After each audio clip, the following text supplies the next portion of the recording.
Door Number 8 by Francis Rosenfeld. The beginning. Taylor? Taylor Bradford? A voice called from behind the counter, with non-dissimulated boredom.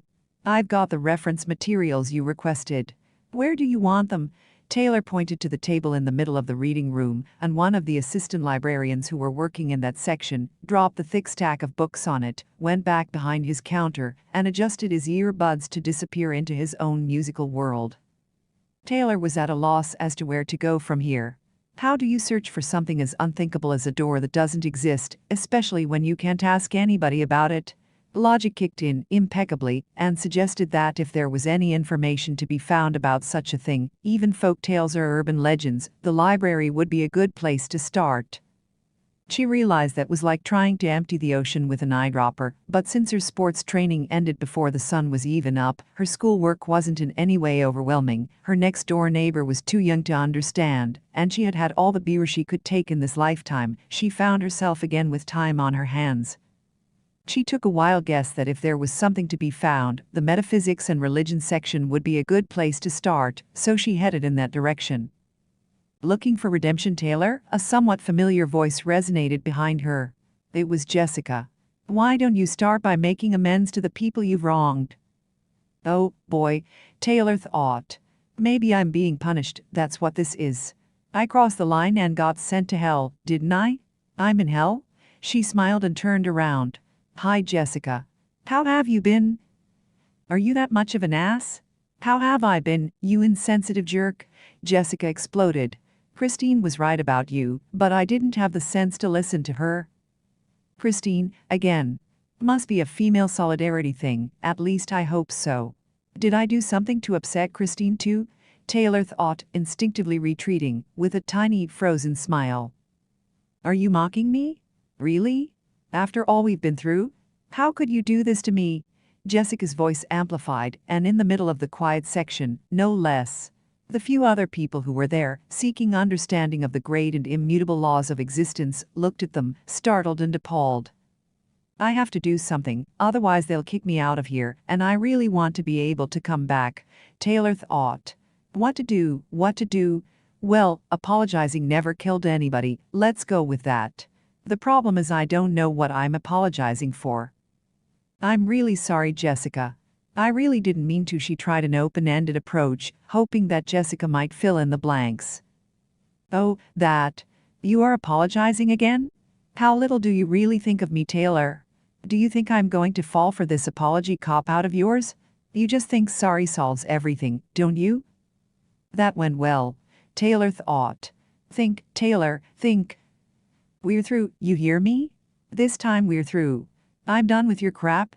Jessica put a finger in her face. Oh, thank God. Taylor breathed a sigh of relief, looking forward to what she was going to do next. Are you really willing to let go of us? After everything we've been through, after all this time, all the things we've shared, are you really that cruel? Jessica looked on the verge of tears, and Taylor knew from personal experience that this event shaped up to become a 3-4 hour talk, way past the library closing time. She crushed an inappropriate word between her teeth and kissed her research time goodbye, at least for the day. She decided to try a different approach. Of course not, Jessica. Don't you know how much I care about you, sweetheart? Don't cry, it makes me sad when you cry. Come here. She invited Jessica into her arms and gave her a warm hug. I'm sorry I upset you, sometimes I'm such a jerk. Well, Jessica struggled with her mixed emotions. I don't know, Taylor, this time you really crossed the line. I'm really sorry, okay? Taylor said, quite sincerely, in fact, because she wasn't entirely sure Jessica wasn't in the right in this argument. So, then, that means you take me shopping next weekend? Callista and Marie are coming too, and they so want to meet you. You can't imagine how humiliating it is to talk about an invisible boyfriend. Didn't see that one coming, did you, Taylor? She asked herself. On one hand, shopping seemed like a tolerable activity and a fair trade for being relieved in the present time to do what she had come here to do. On the other hand, she remembered that she would now have to shop for male attire. She had no idea what was in fashion or whether she should even care about that, and her enthusiasm deflated. No matter, Jessica seemed to have regained her good mood, and things were looking up. So, do you want to come with me to the bookstore? I was just heading there. Jessica shifted nimbly. I'm sorry, baby, I can't right now. Taylor excused herself. She was going to follow up with a reasonable explanation, but didn't get a chance to continue. Are you actually calling me baby? What, you forgot my name now? Jessica flew off the handle again, on the verge of tears. I didn't mean. Taylor started to despair, like a person wandering the desert for days who cries for joy at the sight of an oasis, only to discover that his eyes played a cruel trick on him. Do you think I'm blind, Taylor? The way you carry on with that little thing next door? Jessica raised her voice again and everybody started staring at them. Jessica, please, I hardly know her. Taylor tried to defend herself. Oh, yeah? Why is she here, then? Huh? Did you change your major too, Taylor? Or this is where you're looking for your biology reference materials now? Taylor looked around and noticed that, indeed, Cotty was sitting at the large table in the middle of the reading room, close enough to them to have witnessed the drama in its entirety. She briefly raised her eyes from her book to throw an indifferent glance in their direction, and then went back to her reading, unperturbed. That settles it. I am in hell. I died and went to hell, it is clear to me now. We're through, you hear me? You don't deserve me. Jessica turned on her heels and really rushed out of the room this time, leaving Taylor standing in the middle of the floor, her cheeks flushed with embarrassment. The real problem is, Taylor thought, that I don't even know if she's right. Maybe she's right. I seem to get corroborating information on this issue. The guy didn't strike me as a philanderer, but I never actually interacted with him outside of class, so, what do I know? She paused for a second to contemplate the enormity of her choice. Even if wishing to be another human being weren't revolting in principle, which she now admitted it was, wouldn't a reasonable person at least do some research ahead of the transformation, to be advised what to expect? She wondered what other surprises the future held, feeling really awkward about the public drama, and discombobulated enough to browse randomly through the shelves, not able to remember what she was looking for. Doors, she remembered. You're looking for doors. Why is she here, anyway? Taylor couldn't help wonder, looking back at the table in the middle of the reading room, as inconspicuously as she was able. The girl was gone. Is there anything I can help you with? A soft voice asked from behind her, in a heavy French accent. The universe seemed to have no holds barred that day. Help? Why would she think she can help me? She just got here. Taylor thought, still irritated that she had been the subject of public humiliation, and the public had actually drawn closer to observe. Cotty explained herself. I work here. I'm assistant librarian for this section. She smiled politely. Great.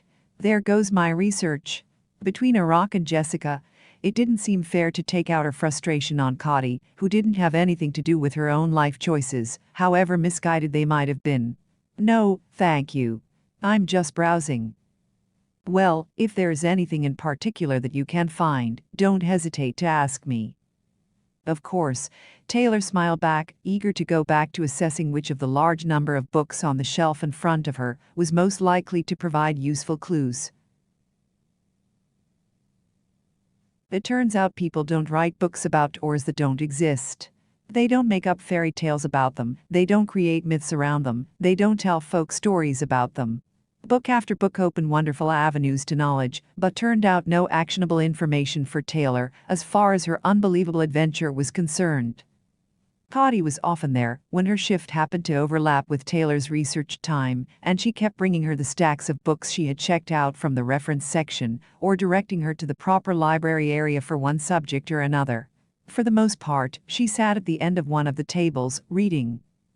Taylor almost envied her detached poise. The young girl seemed to float on top of life instead of being in it, not worried about petty details, thinking of flowers, maybe, or missing the landscapes of her homeland, not combing shelf after shelf for the ghosts of reality. The strange coincidences of life, Taylor thought. What were the odds of somebody's path crossing yours so often, especially someone who had come such a long way to be in the same place as you? Before her unlikely experiences, Taylor would have chalked it up to coincidence and had never have given it another thought, but lately she had learned to pay attention to the more subtle nuances of life.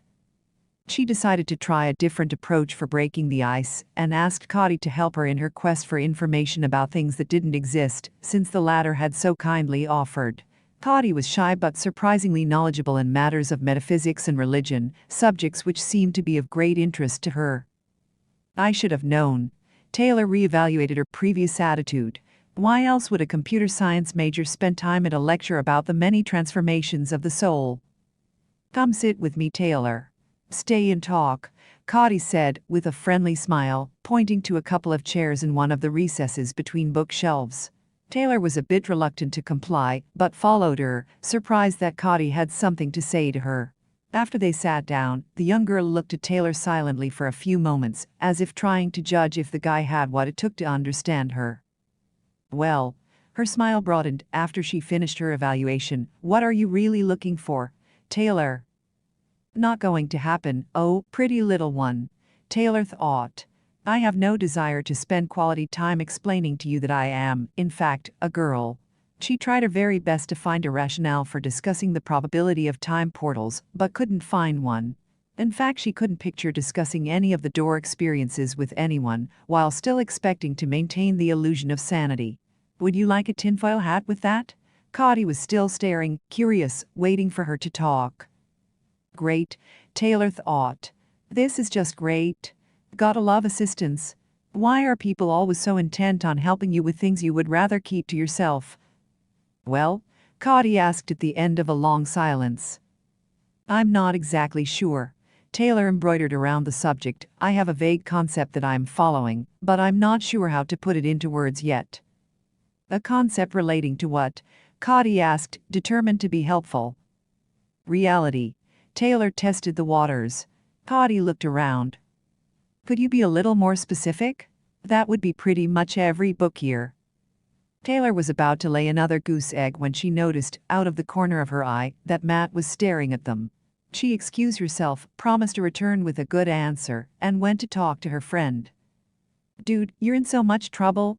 Is Jessica out of town, or something? She could walk in here at any moment. Are you crazy? Matt started the verbal artillery, looking around for the imminent danger. You have no idea, Taylor thought, and then said out loud. Got it, Jessica, listen. Can you do me a big favor, and please don't get all ruffled up about this one? Can Christine, you and I get together sometime soon? I would like to get her advice on why Jessica is so upset with me. It would help a lot if I could talk to a girl about it, you know, get the view from the other side. Matt looked very doubtful about Taylor's real intentions, but reluctantly agreed to talk to Christine about it and get together if his girlfriend was willing to do so.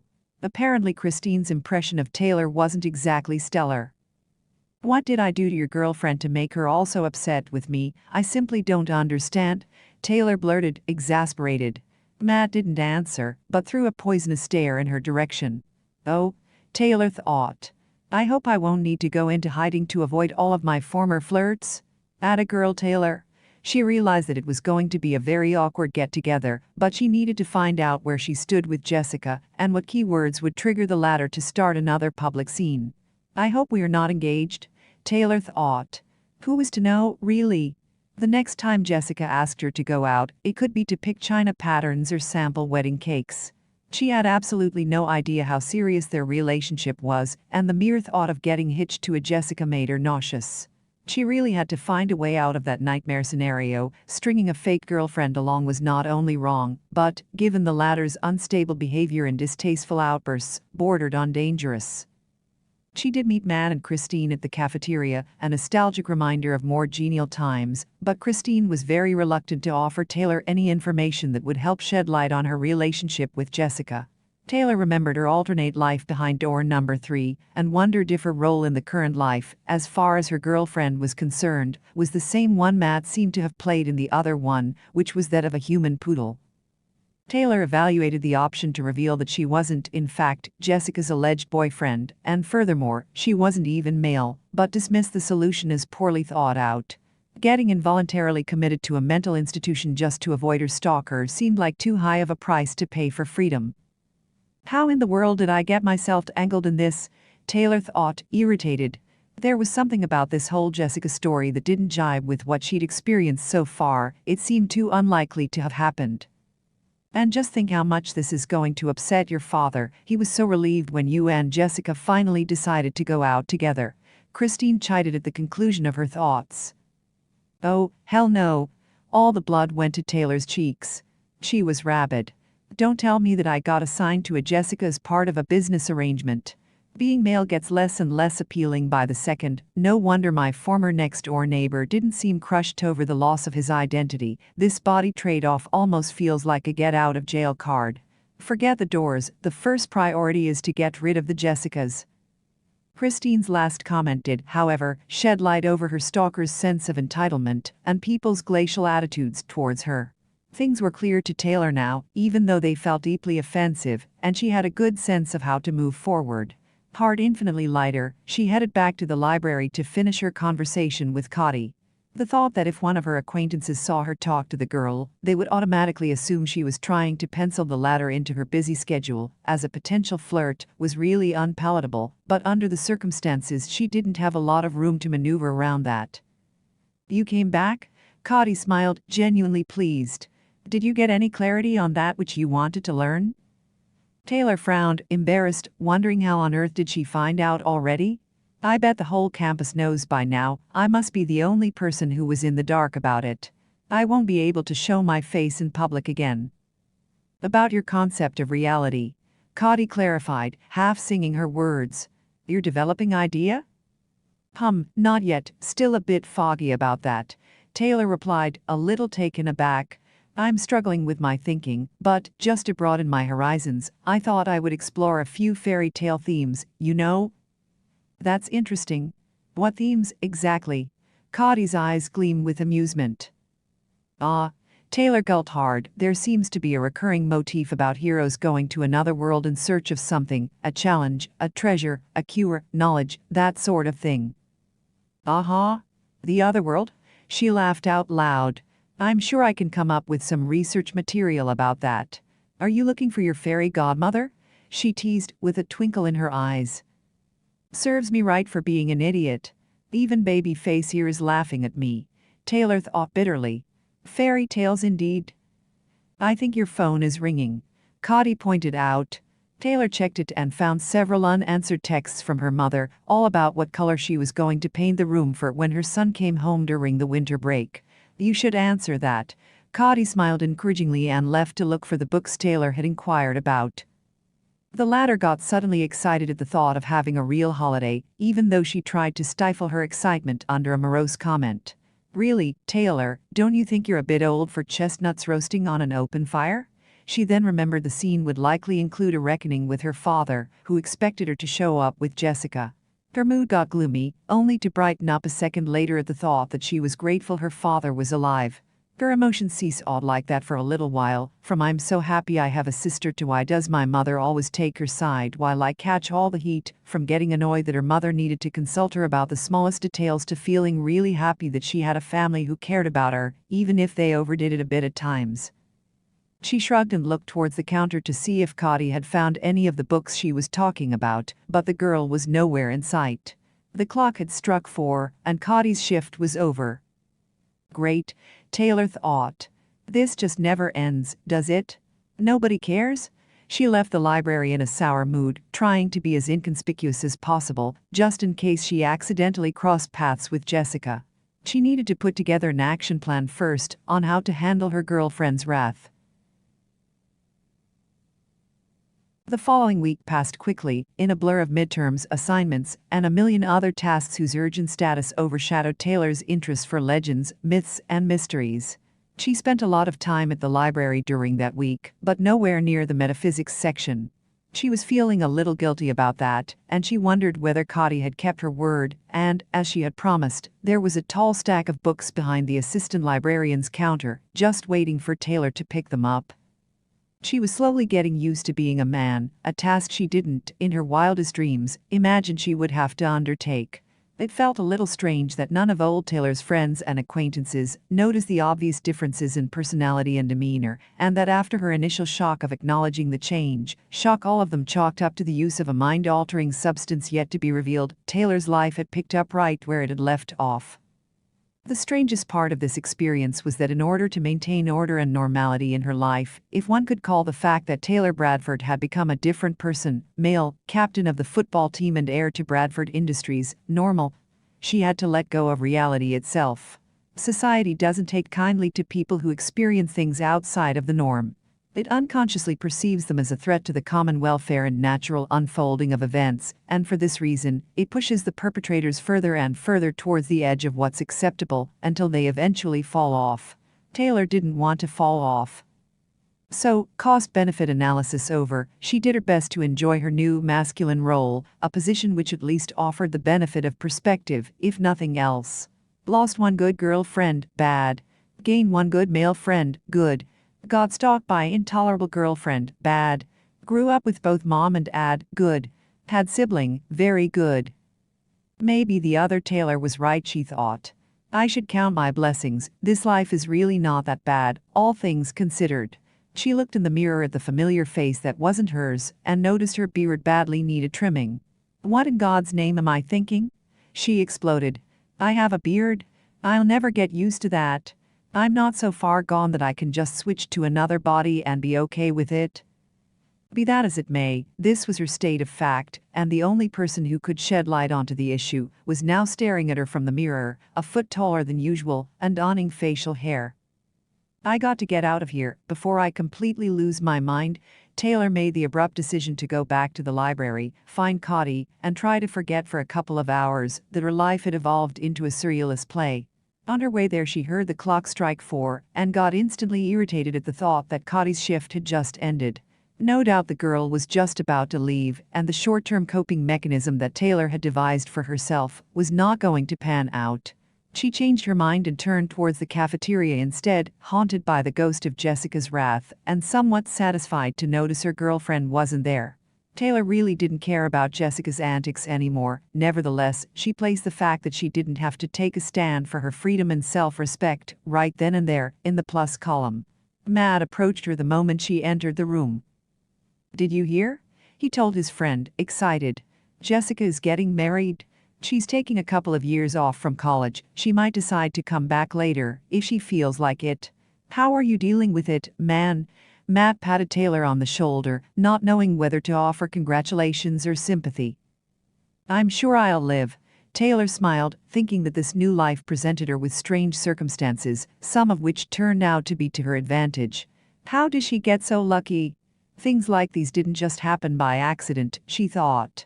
She then remembered that she had become male by accident and reevaluated the possibility that the sequence of causes and effects might be completely random after all. Have you seen Cotty? She asked Matt. His friend stared at her with a disapproving look on his face, somewhat disconcerted by the lighthearted way in which his friend was dealing with his relationship drama, but then remembered that Taylor was the aggrieved party, so he gave her the benefit of the doubt. She's right over there. He pointed to a table by the window, where a poised Cotty was sitting with a book in her lap and a faraway stare, lost in a world of her own. God works in mysterious ways, Taylor thought, and in her deep gratitude for the permanent removal of Jessica from her life, she almost forgot that she was now the wrong gender. She shrugged off the thought, well, when in Rome, as she approached Cotty's table, smiling. Ah, Taylor. The girl gestured to the empty chair next to hers. Come sit with me, stay and talk. She waited for Taylor to make herself comfortable in the chair, all the while watching her patiently with a beaming smile. So she restarted the conversation from before. Have you given some more thought to the worlds beyond our sight? The other world? Making any progress with your research? No. Taylor looked for an excuse.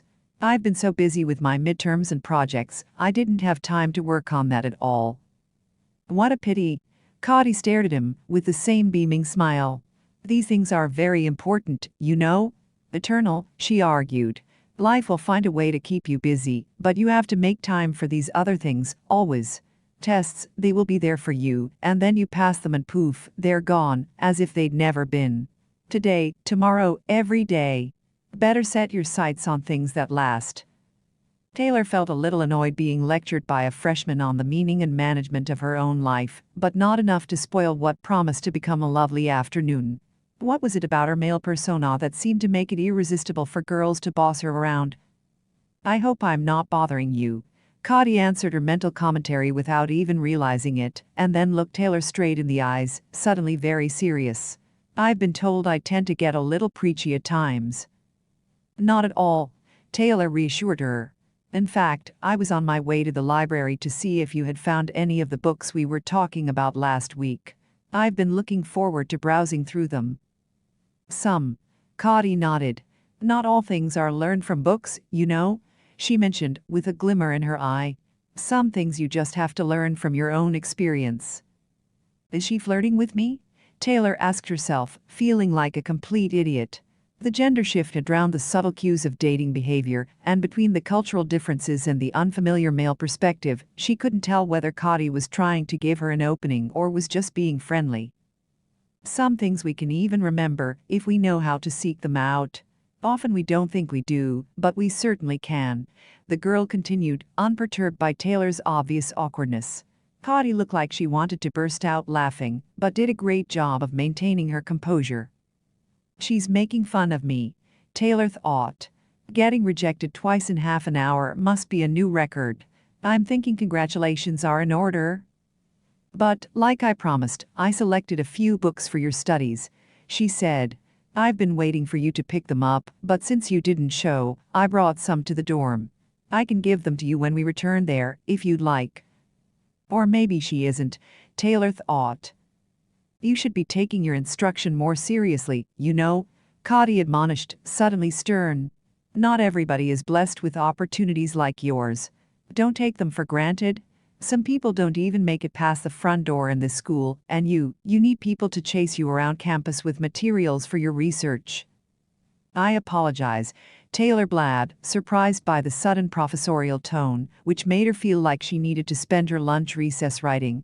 I will do my homework 100 times on the blackboard. I didn't mean to inconvenience you in any way. That's okay. Cody smiled again. The books are already in my room. I'll give them to you now. Come? She prompted. Taylor walked beside her trying to think of things to say all the way back to the dorm, but couldn't come up with anything. Wait here, Cody said.